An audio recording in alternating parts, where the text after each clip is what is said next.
Hello दोस्तों, I Q study with पीके में आपका स्वागत है। अगर आप हमारे इस चैनल पे नए हैं तो चैनल को सब्सक्राइब कीजिए। तो दोस्तों, ये है एसएससी जीडी का सामान्य ज्ञान क्वेश्चन बैंक, और यह जो क्वेश्चन बैंक है आपको RWA का है, यानी रोजगार with Ankit Ankit Bhati sir के द्वारा जो है इस क्वेश्चन बैंक का जो है सॉल्यूशन करवाया गया है। और इस क्वेश्चन बैंक में अगर हम बात करें प्रश्नों की संख्या, तो इसमें 2019 से लेके 2024 तक एसएसजीडी का जो एग्जाम हुआ है जीके जीएस का, यानी सामान्य ज्ञान का, तो इसमें सब्जेक्ट वाइज जो है ना इसमें दिया हुआ है। तो इससे पहले हम हिस्ट्री का करवा दिए हैं। हिस्ट्री का पूरा क्लास नहीं देखे हैं तो इस वीडियो के डिस्क्रिप्शन में आपको प्लेयर लिस्ट का लिंक मिलेगा, वहां से देख लीजिए।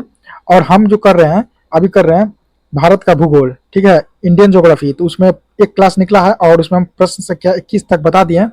आज जो है भारत का भूगोल में जो है प्रश्न संख्या 22 से स्टार्ट करेंगे। चैनल पर नए हैं तो चैनल को सब्सक्राइब कीजिए। तो दोस्तों, इस बुक में एक खासियत है कि जो भी प्रश्न दिया हुआ है उसके नीचे ही उसका जस्ट डिस्कशन दिया हुआ है। तो बहुत ही अच्छी बुक है, आप लोग इसे देखिए। और चैनल पर नए हैं तो ज़्यादा से ज़्यादा सब्सक्राइब कीजिए, शेयर कीजिए, लाइक कीजिए। तो चलिए आगे का हम अंदर का बुक का दिखा रहे हैं। देखिए दोस्तों, यहाँ पे जो है हम आपको इतिहास के बारे में सारा बता दिए हैं। अभी चल रहा है भूगोल। भूगोल में चल रहा है क्या, भारत का भूगोल चल रहा है। तो इसी को अभी करेंगे हम लोग।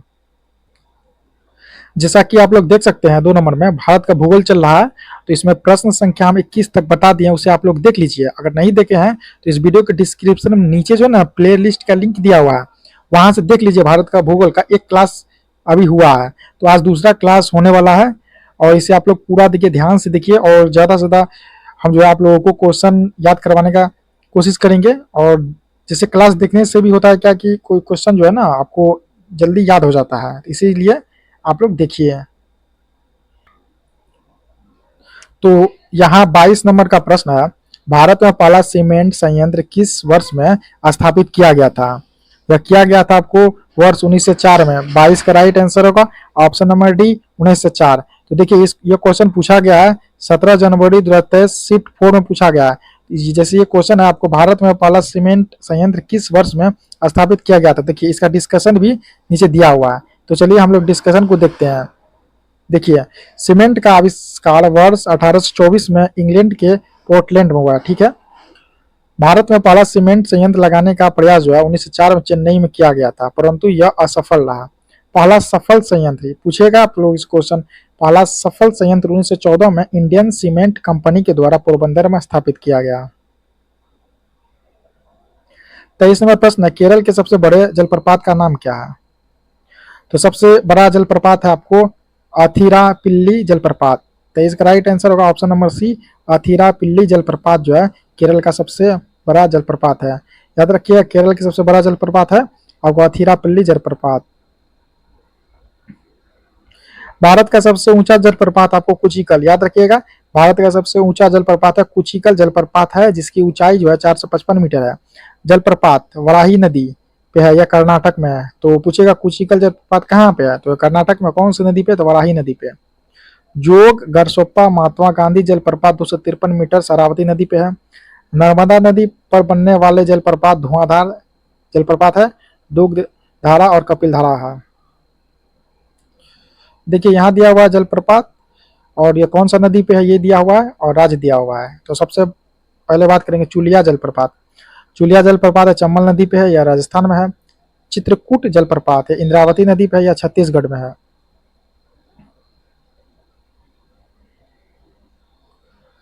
इसके बाद दूध सागर जलप्रपात है या मांडवी नदी गोवा में है, ठीक है। शिव समुद्रम जलप्रपात कावेरी नदी या कर्नाटक में है। 24 नंबर का प्रश्न है, भारत की पहली जूट मिल किस राज्य में स्थापित की गई थी। भारत की पहली जूट मिल किस राज्य में स्थापित की गई थी, या आपको किया गया था कहाँ पे, तो किया गया था पश्चिम बंगाल में। 24 का राइट आंसर होगा ऑप्शन नंबर ए, पश्चिम बंगाल। इसका डिस्कशन देखिए, जूट उत्पादन में भारत का विश्व में पहला स्थान तथा निर्यात में दूसरा स्थान है। भारत में पहली जूट मिल सन 1855 में रिसरा कोलकाता के निकट स्थापित की गई थी। जूट के उत्पादन में पहला तथा दूसरा स्थान क्रमशः पश्चिम बंगाल और बिहार का है। 25 नंबर प्रश्न है, भारत में मानसून की अवधि जून के आरंभ से सितंबर के मध्य तक डैश दिनों के बीच होती है। तो यह हो गया आपको 100 से लेकर 120 दिन तक होता है। 25 का राइट आंसर होगा ऑप्शन नंबर बी, 100 से 120 दिन। चलिए कुछ इंपॉर्टेंट फैक्ट्स यहाँ दिया हुआ है। मानसून पवनें सर्वप्रथम केरल राज्य के तट से टकराती है, ठीक है। वर्षा ऋतु का समय काल होता है 15 जून से 15 सितंबर तक। तमिलनाडु में अधिकतम वर्षा उत्तर पूर्वी मानसून से होती है। भारतीय मानसून को दक्षिण पश्चिम मानसून भी कहा जाता है, याद रखिएगा, भारतीय मानसून को दक्षिण पश्चिम मानसून भी कहा जाता है। भारत की जलवायु मौसमी जलवायु है। 26 नंबर का प्रश्न है, निम्नलिखित में से कौन सी भारत में मीठे पानी की झील है? निम्नलिखित में से कौन सी भारत में मीठे पानी की झील है?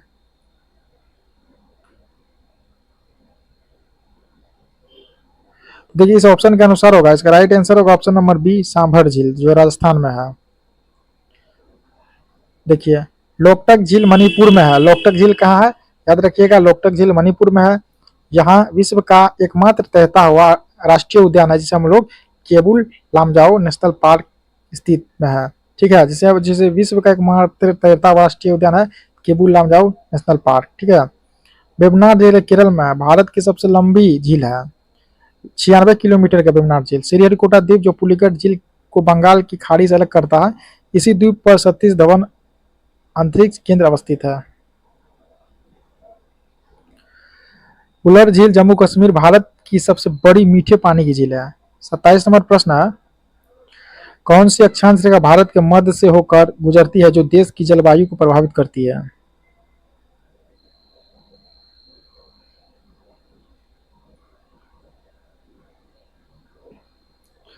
इसका राइट आंसर होगा ऑप्शन नंबर डी, कर्क रेखा। कर्क रेखा 23 डिग्री 30 उत्तरी अक्षांश भारत के 8 राज्य, याद रखिएगा, यह पूछा जाता है। पहला हो गया आपको गुजरात, राजस्थान, मध्य प्रदेश, छत्तीसगढ़, झारखंड, पश्चिम बंगाल, त्रिपुरा, मिजोरम से होकर गुजरती है। कर्क रेखा तथा भारतीय मानक समय रेखा एक दूसरे को छत्तीसगढ़ में काटती है। कहाँ काटती है? तो छत्तीसगढ़ में। भारत के सुदूर पूर्वी तथा सुदूर पश्चिमी भागों में लगभग 2 घंटे का अंतराल है।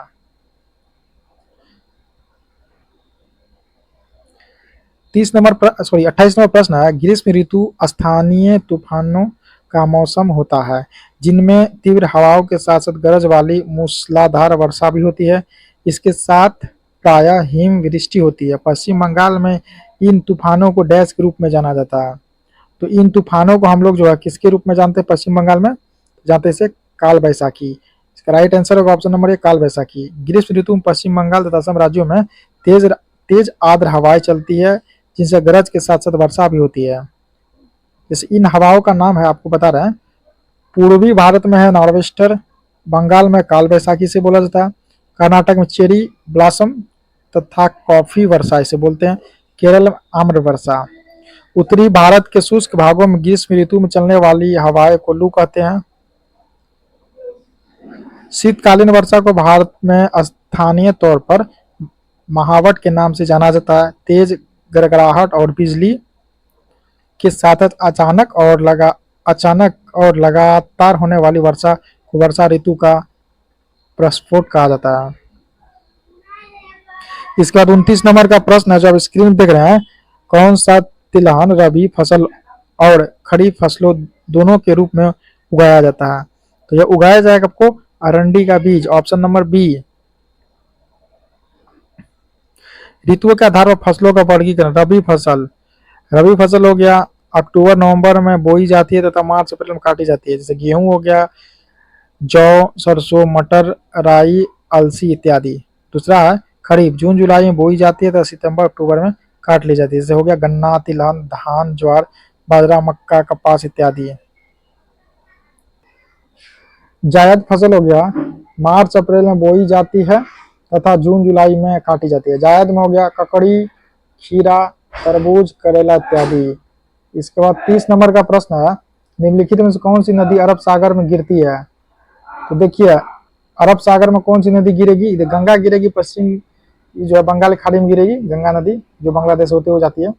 इसके बाद यहाँ देखिए इसका राइट आंसर होगा ऑप्शन नंबर सी, नर्मदा जो है ये कहाँ गिरती है? तो ये गिरेगी कहाँ पे? अरब सागर में। नर्मदा नदी अमरकंटक की पहाड़ी से निकलती है। नर्मदा नदी अमरकंटक की पहाड़ी से निकलती है। अरब सागर में गिरने वाली नदियां, जैसे अब पूछा यहाँ देखिए अरब सागर में गिरने वाली नदियां, तो नर्मदा नदियां नर्मदा, ताप्ती, साबरमती, शरावती, मांडवी, पेरियार, पंबा आदि। माही, तापी, नर्मदा, मांडवी नदियां ज्वार नदमुख एस्चुरी बनाती है। 31 नंबर प्रश्न है, उस स्थान को पहचाने जहां उष्णकटिबंधीय तूफान उत्पन्न होती है। तो उष्णकटिबंधीय तूफान कहाँ उत्पन्न होती है? यह तूफान उत्पन्न होगी बंगाल की खाड़ी और हिंद महासागर में। 31 नंबर राइट आंसर होगा ऑप्शन नंबर डी, बंगाल की खाड़ी और हिंद महासागर। उष्णकटिबंधीय चक्रवात 30 डिग्री उत्तर से 30 डिग्री दक्षिण अक्षांश के मध्य विषुवत रेखा के 5 डिग्री उत्तर से 5 डिग्री दक्षिण अक्षांश को छोड़कर उत्पन्न होती है। उष्णकटिबंधीय चक्रवातों के नाम तथा उनके प्रमुख क्षेत्र। हरिकेन कहाँ होगा आपको? कैरिबियन सागर में। टाइफून, टाइफून चीन में। बिल्ली बिल्ली उत्तरी ऑस्ट्रेलिया के तट पे। हिंद महासागर में इन्हें चक्रवात कहा जाता है। 32 नंबर प्रश्न है, निम्नलिखित में से कौन सी नदी सिंधु नदी की सबसे बड़ी सहायक नदी है? कौन सी नदी सिंधु नदी की सबसे बड़ी सहायक नदी है? नदी होगा आपको चिनाब नदी। 32 का राइट आंसर होगा ऑप्शन नंबर बी, चिनाब। 33 नंबर प्रश्न है, सतलुज नदी घाटी में जल विद्युत उत्पादन और सिंचाई के लिए कौन सी परियोजना बनाई गई है? यह क्वेश्चन पूछा गया था SSCGD 6 फरवरी 2023 शिफ्ट सेकेंड में। इसका राइट आंसर होगा ऑप्शन नंबर सी, भांगरा नागल परियोजना। दामोदर घाटी परियोजना स्वतंत्र भारत की पहली परियोजना, याद रखिएगा, दामोदर घाटी परियोजना स्वतंत्र भारत की पहली परियोजना है। भारत का सबसे ऊंचा बांध है भागीरथी नदी पर स्थित टिहरी बांध। इंदिरा गांधी नहर भारत की सबसे बड़ी सिंचाई नहर है। यह नहर हरिके बैरेज से निकाली गई है। भारत का सबसे लंबा बांध हीराकुंड बांध है जो महानदी नदी पर निर्मित है। यहाँ देखिए, भारत की प्रमुख बहुउद्देशीय परियोजना, परियोजना का नाम और नदी, ठीक है। तुलबुल परियोजना है आपको झेलम नदी पे। उड़ी परियोजना झेलम नदी पे है। किशनगंगा परियोजना किशनगंगा नदी पे है। दुलस्ती परियोजना चेनाब नदी पे। पोंग बांध परियोजना ब्यास नदी पे। नाथपा झाकड़ी परियोजना यह है आपको सतलुज नदी पे है। 34 नंबर प्रश्न है, क्षेत्रफल की दृष्टि से भारत का सबसे छोटा केंद्र शासित प्रदेश कौन सा है? क्षेत्रफल की दृष्टि से भारत का सबसे छोटा केंद्र शासित प्रदेश कौन सा है? तो ये होगा आपको Lakshadweep, option number A, Lakshadweep.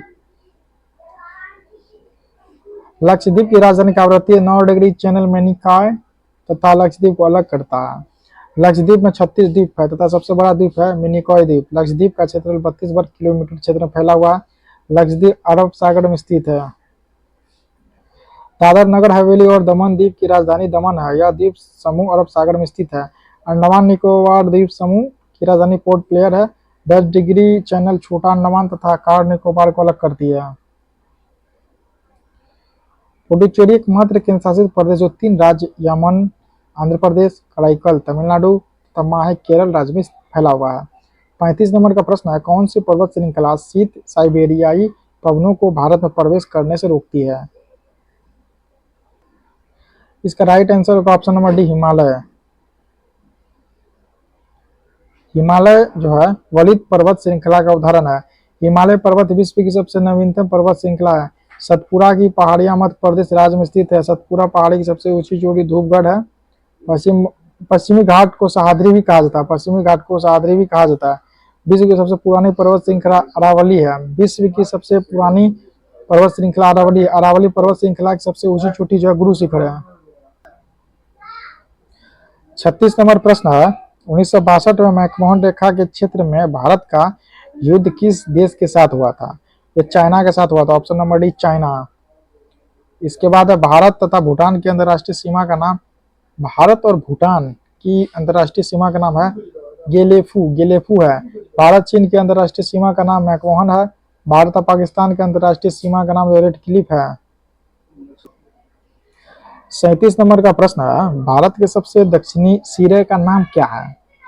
तो भारत का सबसे दक्षिणी सिरा का नाम है आपको इंदिरा पॉइंट। 37 का राइट आंसर होगा option number D, Indira point, ठीक है। ठीक है, मुख्य भूमिका जो है आपको यहाँ देखिए, इंदिरा पॉइंट अंडमान और निकोबार द्वीप समूह के ग्रेट निकोबार द्वीप पर स्थित है। तो इंदिरा पॉइंट का पुराना नाम है पिग्मेलियन पॉइंट। ठीक है, भारत का सबसे उत्तरी बिंदु इंदिरा कॉल है जो लद्दाख में स्थित है। कैलीमियर पॉइंट तमिलनाडु राज्य में स्थित है। तो मुख्य भूमि का पूछेगा तो कन्याकुमारी होगा। इसके बाद है 38 नंबर प्रश्न है, उकाई बांध किस नदी पे स्थित है? उकाई बांध किस नदी पे स्थित है? उकाई आपको ताप्ती नदी पे स्थित है। 38 का राइट आंसर होगा ऑप्शन नंबर ताप्ती नदी। 39 नंबर प्रश्न है, निम्नलिखित में से कृष्णा नदी की सहायक नदी कौन सी है? कृष्णा की सहायक नदी है आपको घाट प्रभा। ऑप्शन नंबर डी होगा घाट प्रभा। यहाँ देखिए महत्वपूर्ण सहायक नदियां, यमुना का हो जाएगा चंबल, सिंध, केन, बेतवा, हिंडन, टॉस। कृष्णा का हो जाएगा घाट प्रभा, तुंगभद्रा, कोयना, मालप्रभा। कावेरी का हो जाएगा हेमावती, भवानी, काबिनी, अक्रावती। नर्मदा का हो जाएगा ओस संग, गंजाल, तवा। दामोदर, बराकर, पुनार। चंबल का हो जाएगा बनास और पार्वती। 40 नंबर प्रश्न है, भारत के कितने राज्य की सीमा सिक्किम से जुड़ी है? भारत के कितने राज्य की सीमा है सिक्किम से जुड़ी है? यह है आपको एक। इसका राइट आंसर होगा ऑप्शन नंबर ए एक। अब देखिए यहाँ सिक्किम के बारे में बता रहे हैं। सिक्किम को 22वें राज्य के रूप में 16 मई 1975 को भारत का राज्य बनाया गया था। भारत में जनसंख्या की दृष्टि सबसे छोटा और क्षेत्रफल की दृष्टि सबसे छोटा राज्य गोवा है। गोवा के बाद दूसरा सबसे छोटा राज्य है। भारत में एकमात्र राज्य पश्चिम बंगाल है जिसकी सीमा सिक्किम से मिलती है। अब देखिए महत्वपूर्ण बिंदु उसमें क्या दिया हुआ है वो भी देखिए। अंतर्राष्ट्रीय सीमाओं पर स्थित भारतीय राज्यों की सूची, जैसे भूटान, पश्चिम बंगाल, सिक्किम, अरुणाचल प्रदेश, असम। तो भूटान से लगा हुआ है, ठीक है। बांग्लादेश से पश्चिम बंगाल है, मिजोरम है, मेघालय, त्रिपुरा और असम है। चीन के साथ है लद्दाख है, हिमाचल प्रदेश है, उत्तराखंड है, सिक्किम और अरुणाचल प्रदेश है। म्यांमार, अरुणाचल प्रदेश है, इसके साथ नागालैंड जो है इसके साथ सीमा साझा करती है, मणिपुर और मिजोरम। नेपाल के साथ है आपको बिहार, उत्तराखंड, उत्तर प्रदेश, सिक्किम और पश्चिम बंगाल है। पाकिस्तान के साथ लद्दाख, पंजाब, राजस्थान, गुजरात और जम्मू कश्मीर है।